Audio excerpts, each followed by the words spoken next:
I don't suppose they told you anything in Denver about the tragedy we had here in winter of 1970. Here's a look at the Hollywood Horrors Overlook Hotel keyring replica.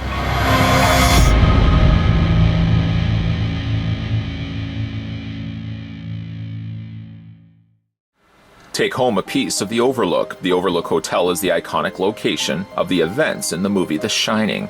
Now fans of the hit movie and book can take home a token of the hauntingly dangerous hotel. I actually picked this one up over at Toynk. In fact, it's a Toynk exclusive.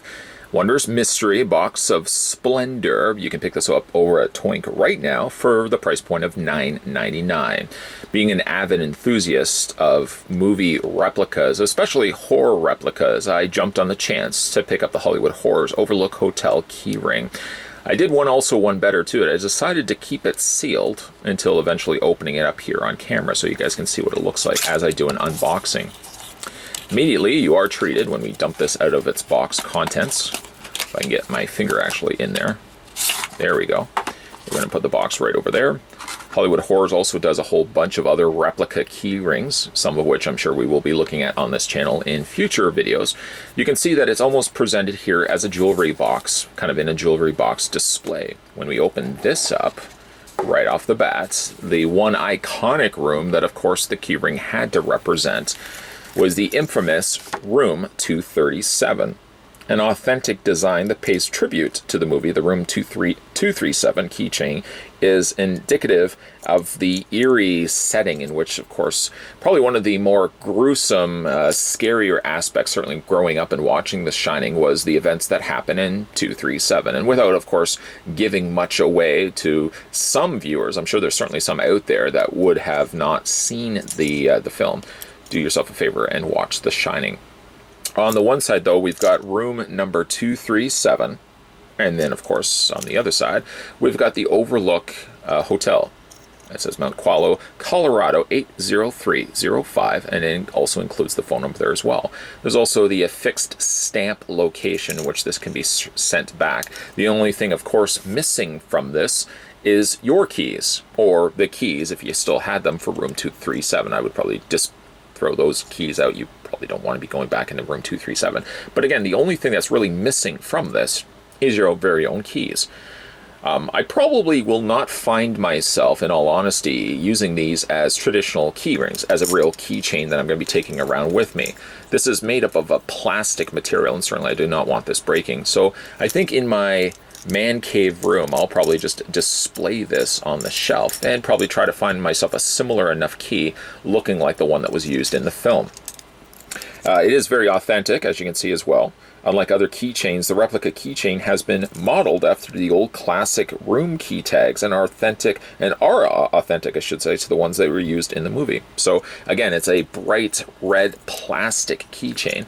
And again, all the information exactly similarly to the one that was featured in the film. Again, the only thing that's really missing from this is the keychain.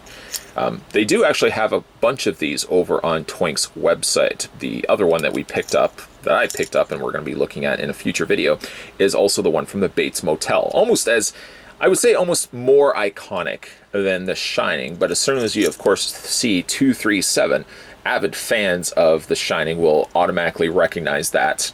Again, for me personally speaking, as one of the more terrifying scenes in the very eerily haunting Shining.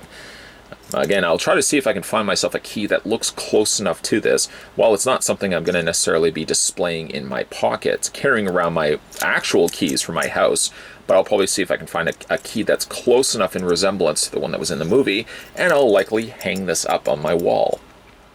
So hauntingly iconic, in fact, is Room 237 and the movie The Shining that it would eventually make its way into the pages of Ready Player One and the subsequent release of it in the smash hit movie Ready Player One as well. It's kind of interesting to see the Overlook Hotel and the events playing out in Room 237 done in CG. Just as eerie, I would say, as the live-action film that I grew up watching as a kid. And speaking of growing up and watching as a kid, Room 237 still stands out as an adult as one of the scariest scenes, lodged itself, kind of burrowed itself into my brain. As I still continue to watch Shining to this day. It's one of my favorite films of all time. It's actually one of my top 5 favorite horror movies of all time. And still, 237, that one scene alone still gives me the creeps. If you guys are interested in picking this one up for yourself, you can be greeted at the door with a price point, a very modest price point of $9.99 over on Toynk.com. Hopefully, while you all are also, while you're also being greeted to a price point of $9.99, you're also not being greeted by a big river of blood. Light-colored clothing would be a bad idea. Blood stains everything. You'll never get blood out. I'm saying that as a speaking on behalf of a friend. Yeah, as a friend. Either way, though, if you guys again are interested in picking this one up for yourself, Toynk's got it in stock right now, along with some of the other cool Hollywood horror replica keychains, some of which will see future reviews on this channel, so stay tuned for those. In the meantime, though, make sure you hit that little subscribe button down below. More videos will be coming your way. And while you're also at it, why not swing on over, whoosh, to the homepage and check out some of the videos that I posted on there. All the thumbnails will be a good indicator to you of stuff that you may have missed. If there's any videos that you may have missed, feel free, check them out. Stay for a while. Grab yourself a cup of lemonade. More videos, like I said, will be coming your way, guys. So as always, thanks for watching as you always do, and I'll see you guys next time.